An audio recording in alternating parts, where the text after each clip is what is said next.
Assalamualaikum warahmatullahi wabarakatuh.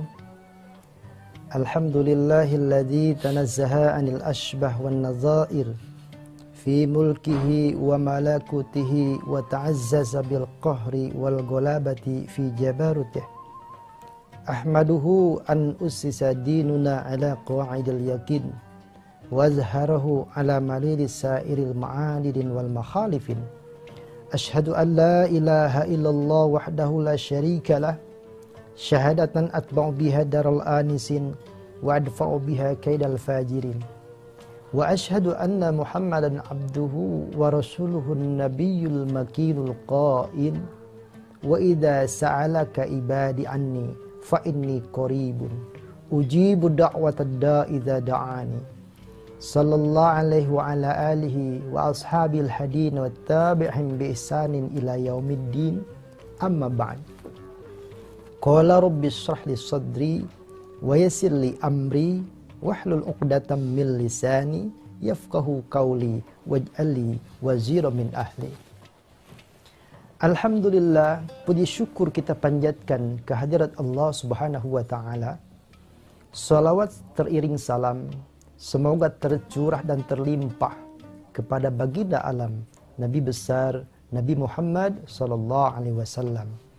Dan tak lupa salawat beserta salam semoga tercurah dan terlimpah kepada keluarganya, para sahabatnya, tak lupa kepada kita selaku umatnya, para pemirsa TV One di Nusantara pada khususnya. Hadirin yang berbahagia, Allah Subhanahu wa ta'ala menyuruh kepada kita selaku hambanya untuk selalu meminta dan memohon kepadanya. Memohon dan meminta kepadanya dari hal apapun yang kita kehendaki, yang kita inginkan, selama itu baik, selama itu adalah satu hal yang menguntungkan. Kita harus meminta karena itu adalah perintahan. Kita selaku hamba diperintah, lalu ada pahala, ada ijabah. Alangkah nikmatnya sebetulnya kita sudah diciptakan, diperintah meminta. Kalau manusia sering diminta, itu menjadi tidak nikmat, tidak baik. Ada seseorang sering diminta. Satu kali diminta, dia mungkin memberi. Dua kali, dia mungkin masih bisa memberi. Kalau sudah 3 kali, 4 kali meminta, dia akan marah, dia akan jenuh. Paling tidak akan memberi apa yang kita minta. Tetapi ini Allah Subhanahu wa ta'ala menyuruh kepada hambanya untuk meminta, memohon kepadanya semua apa keinginan kita. Harusnya kita berasa untung dengan apa suruhan dari Allah. Allah berfirman, "Wa idza sa'alaka ibadi." Jika bertanya kepadamu wahai Muhammad, anni tentangku, fa inni qarib, aku ini dekat. Ujibu da'watad da'i idza da'ani. Mengijabah, memberikan apa-apa yang kita minta. Fal yastajibuli wal yu'minu bi. Tapi ingat kata Allah, ada 2 faktor yang harus kita penuhi. Fal yastajibuli wal yu'minu bi. Penuhi kewajiban, lalu yakini. Nah, 2 faktor ini yang mengiringi doa agar kita diijabah oleh Allah.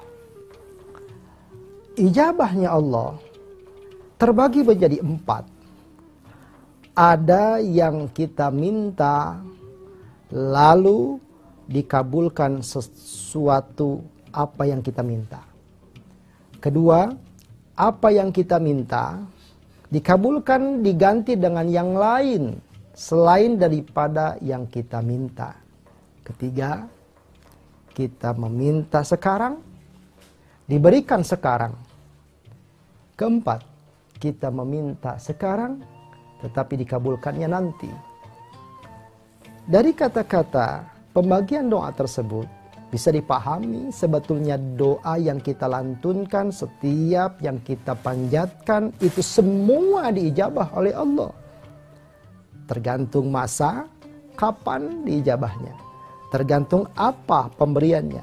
Tapi yakin kaum muslimin, muslimat dimanapun berada, setiap yang kita panjatkan, yang kita inginkan, memang tidak selalu Allah berikan. Tetapi apa yang kita butuhkan, Allah selalu berikan. Ada satu hikayat yang mewakili tentang dalil-dalil dan pengertian tentang doa tadi. Mudah-mudahan hikayat ini lebih mampu memahami tentang apa yang tadi dibicarakan. Baik kabulnya doa Allah Subhanahu wa taala yang berkaitan dengan kabulnya Allah maupun dengan perintah doa tadi. Jadi ada satu hikayat, ada seorang yang berjualan, dia berjualan tempe. Kita tahu tempe itu terbuat dari kacang kedelai. Malamnya dia membuat tempe. Dia lambat, pemirsa. Membuat tempenya lambat. Harusnya tempe itu mungkin dibuatnya hari ini, dijualnya untuk besok lusa. Mungkin seperti itu. Tetapi karena dia terlambat, bukan terlambat, tetapi karena terdesak oleh kebutuhan, pemirsa. Sore ini dia bikin bahannya dari kacang tuh, kedelai, ya, dibikin sedemikian rupa.